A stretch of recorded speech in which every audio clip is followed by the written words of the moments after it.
UKలో 1 year masters. No IELTS required up to 5 years visa. High visa success rate. ఎన్నికలు లేకపోయినప్పటికీ తెలంగాణలో రాజకీయాలు hot గా కొనసాగుతున్నాయి.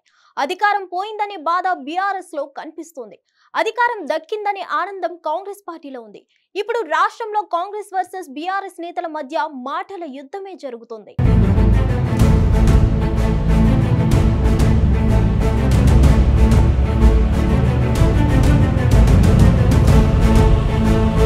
అధికారంలో ఉన్న కాంగ్రెస్ పార్టీ చేసే ప్రతి అడుగును బీఆర్ఎస్ జాగ్రత్తగా గమనిస్తోంది. భారత రాష్ట్ర సమితి పలికే ప్రతి మాటకు కాంగ్రెస్ పార్టీ గట్టి కౌంటర్ ఇస్తుంది. అమెరికాలో ముఖ్యమంత్రి ఆధ్వర్యంలో తెలంగాణ ప్రభుత్వం కుదుర్చుకున్న పెట్టుబడుల నుంచి మొదలు పెడితే అమృత్ పథకం వరకు ప్రతి విషయాన్ని బీఆర్ఎస్ తెరపైకి తీసుకొస్తుండగా వాటికి కాంగ్రెస్ పార్టీ గట్టిగా కౌంటర్ ఇచ్చుకుంటూ వస్తుంది.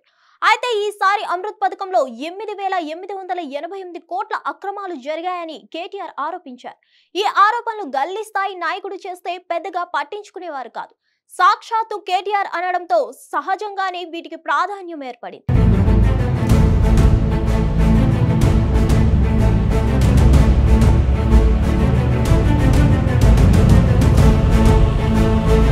దీనికి కౌంటర్ గా రెవెన్యూ శాఖ మంత్రి పొంగులేటి శ్రీనివాసరెడ్డి సంచలన విషయాలు తెరపైకి తెచ్చారు. ఒకవేళ కేటీఆర్ అన్నట్టుగా అక్రమాలు జరిగితే తాను మంత్రి పదవికి రాజీనామా చేస్తానని సవాల్ విసిరారు. శ్రీనివాసరెడ్డి ధీటుగా సమాధానం ఇచ్చిన నేపథ్యంలో కేటీఆర్ స్పందించక తప్పలేదు. ఒకవేళ అక్రమాలు జరగలేదని నిరూపిస్తే తాను రాజకీయ సన్యాసం తీసుకుంటానని కేటీఆర్ ప్రతి సవాల్ విసిరారు.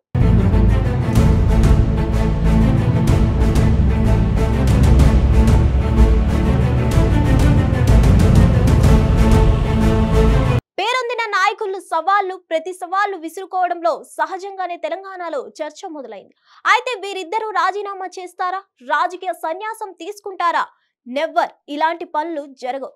ఇలా రాజకీయ నాయకులు మాట మీద నిలబడరు. ఎందుకంటే అప్పటికప్పుడు ప్రజల్లో సింపతి కోసం వారు ఏవేవో కామెంట్లు చేస్తుంటారు.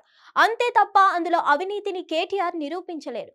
టెండర్లను రేవంత్ రద్దు చేయలేడు. కాకపోతే కొద్ది రోజుల పాటు మీడియాకు పతాక శీర్షికల స్థాయి వార్తలు లభిస్తాయి. మరిన్ని అప్డేట్స్ కోసం stay tune to hit TV.